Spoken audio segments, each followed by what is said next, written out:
60 42 sold ഔട്ടായി sir. ബാക്കി 18 hold ചെയ്യാച്ചാ പിന്നീട് കൂടിയ വിലയ്ക്ക് വിൽക്കാം. ഹോൾഡ് ചെയ്തോളൂ. ശരി സാർ. ആ നേപ്പാളി പയ്യൻ ഇതുവരെ വന്നില്ലേ? ഇല്ല. എന്തേ സാർ? സിഗരറ്റ് വാങ്ങാൻ പറഞ്ഞയച്ചിരുന്നു.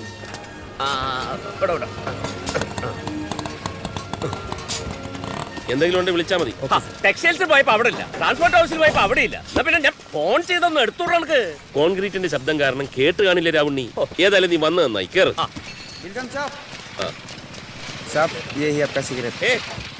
ഉന്നോട് ഞാൻ 555 സിഗരറ്റ് എന്ന് സൊന്നേ.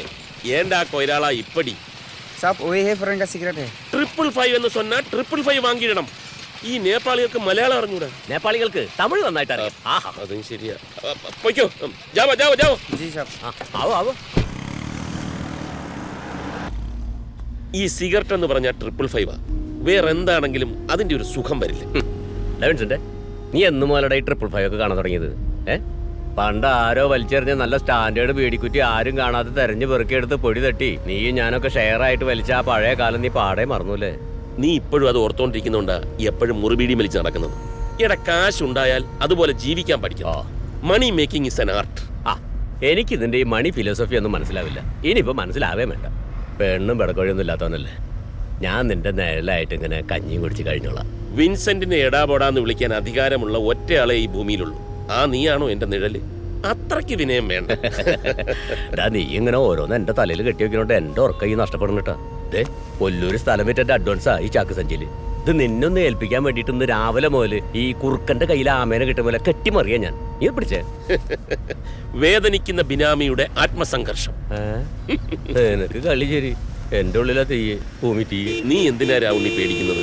നാട്ടിൽ നടപ്പുള്ള കച്ചവടമല്ലേ നമ്മൾ ചെയ്യുന്നുള്ളൂ. പാലോടനല്ലേ?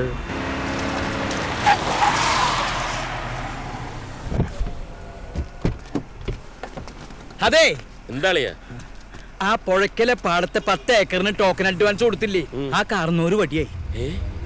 ഒറ്റ മോനുള്ളത് അമേരിക്കയിൽ നിന്ന് വന്നിട്ടുണ്ട്. അയാൾക്കാണെങ്കിൽ സ്ഥലം വെക്കാൻ ഒരു താല്പര്യമില്ല. നാളെ കഴിഞ്ഞ് തിരിച്ചു പോവുകയും ചെയ്യും. ഇനിയിപ്പോ എന്താ ചെയ്യാ? എപ്പോഴാ ശവോടൊക്കെ? ഇന്ന് 3 മണിക്ക്. നമുക്കിപ്പം അളയ വണ്ടി കയറ്, നമുക്ക് അങ്ങോട്ട് പോവാം. എന്താ പറഞ്ഞേ? അളയ വണ്ടി കയറ്. ദാസാ, പോകുന്ന വഴിക്ക് ഒരു റീത്ത് വാങ്ങണം. പുഴയ്ക്കല പ്രോജക്റ്റ് എന്റെ ഡ്രീം പ്രോജക്റ്റാ. അത് പോയിക്കൂടാ. മരണ വീട്ടിലിപ്പോ സ്ഥല കച്ചവടം ചെയ്യാൻ പോവാ. അതല്ല, അനുശോചനം അറിയിക്കുന്നതിന്റെ കൂട്ടത്തിൽ ഒന്ന് മുട്ടി നോക്കാം. കച്ചവടം രംഗബോധമില്ലാത്ത കോമാളിയാണെന്ന് പണ്ട് ആരോ പറഞ്ഞിട്ടുണ്ട്. ഫിലോസഫി.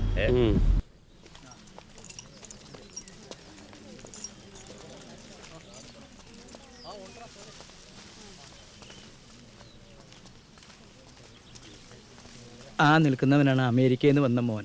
ആ മൊട്ടത്തലേന്ന്.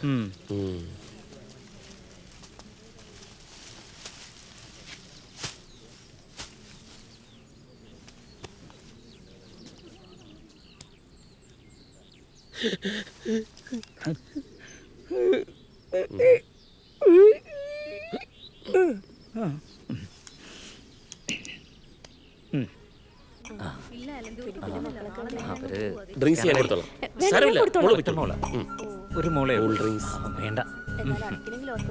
ഡ്രിങ്ക്സ് ഇങ്ങോട്ട് ഞാൻ കൊടുത്തോളാം. അച്ചോ ഡ്രിങ്ക്സ്.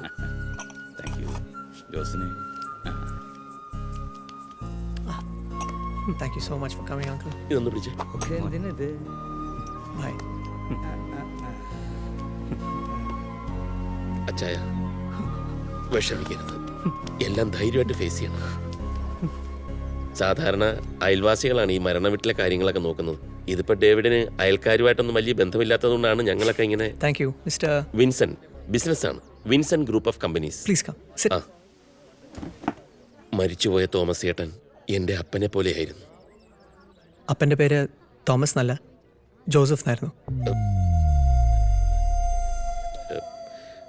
അപ്പനെ പോലെ ആയിരുന്നുകൊണ്ട് അങ്ങനെ പേര് വിളിക്കില്ലായിരുന്നു. ഓക്കെ. അപ്പനുമായിട്ട് എന്തെങ്കിലും ഇടപാടുണ്ടായിരുന്നോ? ഏയ്, ഇങ്ങനെ ഒരു അവസരത്തിൽ പറയാൻ പാടില്ലാത്തതാണ്. ആ പുഴയ്ക്കൽ പാടത്തെ സ്ഥലം അപ്പനുമായി വാക്കാൽ കരാറിൽ ഒരു ടോക്കൺ അഡ്വാൻസ് കൊടുത്തിരുന്നു. എത്രയായിരുന്നു അഡ്വാൻസ്? ഏയ്, ടോക്കണായിട്ട് 1 ലക്ഷം രൂപയെ കൊടുത്തിരുന്നുള്ളൂ.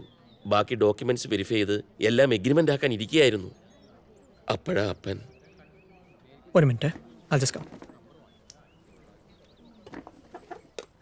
എന്താ ഇത്? ആ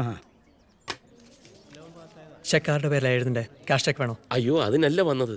ഇനി മിസ്റ്റർ ഡേവിഡ് ആണല്ലോ അവകാശി. അപ്പൊ എഗ്രിമെന്റ് ചെയ്യേണ്ടത് താങ്കളുമായിട്ടാണല്ലോ. അതിനെപ്പറ്റി സംസാരിക്കാൻ വന്നതാ. ക്യാഷ് ചെക്ക് എഴുതിയിട്ടുണ്ട്. സ്ഥലം വയ്ക്കാൻ താല്പര്യമില്ല. സാമാന്യ മര്യാദ ഉണ്ടായിരുന്നെങ്കിൽ അപ്പം മരിച്ച ദിവസം തന്നെ കച്ചവടത്തിന് വരില്ലായിരുന്നു. അയ്യോ മിസ്റ്റർ ഡേവിഡ് തിരക്കുള്ള ആളായതുകൊണ്ട് നാളെ തിരിച്ചു പോകുമെന്ന് അറിഞ്ഞതുകൊണ്ട് ഞങ്ങൾ ഞങ്ങളുടെ ഭാഗം ക്ലിയറാക്കി. അത്രയേ ഉള്ളൂ. Sorry, very sorry. It's all right. David, just A minute. പോര കത്തുമ്പോൾ വാഴ വെട്ടാൻ പോയാലേ ഇങ്ങനെ ഇരിക്കും. ഞാനപ്പോഴേ പറഞ്ഞതാ. ഇനിയിപ്പോ എന്തിനാ നിക്കണേ? ഇതൊന്ന് വലിച്ച് തീർത്തോട്ടളിയ. ആ പിന്നെ ഇറങ്ങുമ്പോൾ ഒരു ജസ്റ്റ് മിനിറ്റ് കേട്ടില്ലേ? ആ. സ്വരം കേട്ടിട്ട് ആ പെമ്പറുന്നവരാണ് ഡേവിഡിന്റെ കാര്യങ്ങളൊക്കെ തീരുമാനിക്കുന്നതെന്ന് വെറുതെ ഒരു തോന്നൽ. അയ്യോ അങ്ങനെ വെറുതെ തോന്നണ്ട. അയാളെ ഞാൻ തല്ലിട്ടഞ്ഞ് ഭാഗ്യം. ഇടയ്ക്ക് കണക്ക് പിഴക്കളിയാ. നമുക്ക് വേറെ വഴി നോക്കാം. വന്നേ. ശരി, Just a minute. കേട്ടില്ലേ? Just A minute. ആക്ച്വലി ആ സ്ഥലം 10 ഏക്കറല്ല, 25 ഏക്കറുണ്ട്.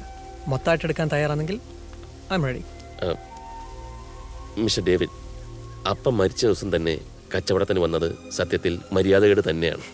പക്ഷേ ബിസിനസ് ഒരു യുദ്ധം പോലെയാണ്. തീരുമാനങ്ങൾക്ക് ചിലപ്പോൾ ജീവന്റെ വിലയാ.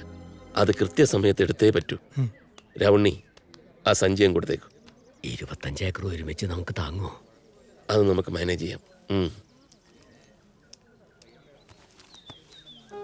ഇത് 50 lakhs.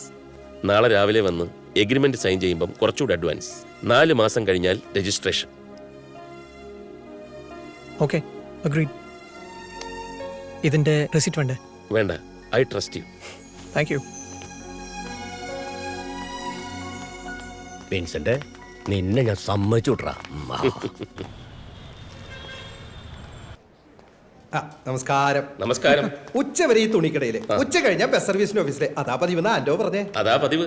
കാര്യം പറഞ്ഞോളൂ. അതായത് ഇക്കൊല്ലത്തെ ചെറക്കല്ലൂര് പൂരം കൂടുതലൊന്ന് പൊലിപ്പിച്ചാലോ എന്ന് കരുതുക. പൊലിപ്പിച്ചോളൂ. അതിനെന്താ? അല്ലല്ല, പഞ്ചവാദ്യത്തിനും ഗാനമേളക്കൊക്കെ സ്പോൺസർമാരായിണ്ട്. പിന്നെ ആനയുടെ കാര്യത്തിന് ആളായി വരുന്നേ ഉള്ളൂ. വെടിക്കെട്ടും ബാക്കിയുണ്ട്.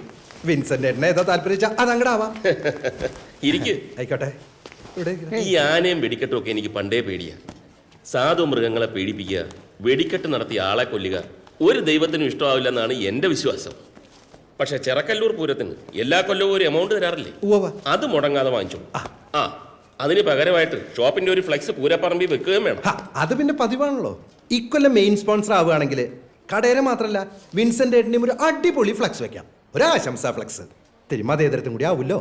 കുറേ കാശുണ്ടാകുമ്പോൾ ആൾക്കാരെന്താ എന്നെ ബഹുമാനിക്കാത്തതെന്ന് വേവലാതിപ്പെട്ട് അതിനുവേണ്ടി കാശിറക്കുന്ന കുറെ വേദനിക്കുന്ന കോടീശ്വരന്മാർ നമ്മുടെ നാട്ടിലുണ്ട്. ഉണ്ട്. എങ്കിൽ വിൻസെന്റിന് ആ വേവലാതി ഇല്ല. ഇല്ലല്ലേ? ഞാനേ പ്രാഞ്ചിയേട്ടനല്ല, എനിക്കൊരു പത്മശ്രീയും വേണ്ട. ആൻഡോ, പതിവ് കൊടുത്തരാം. പൂരപ്പറമ്പിൽ ഫ്ലെക്സ് നോക്കാൻ മറക്കണ്ട. എടുച്ചേട്ടാ. കേട്ടിയാടാ.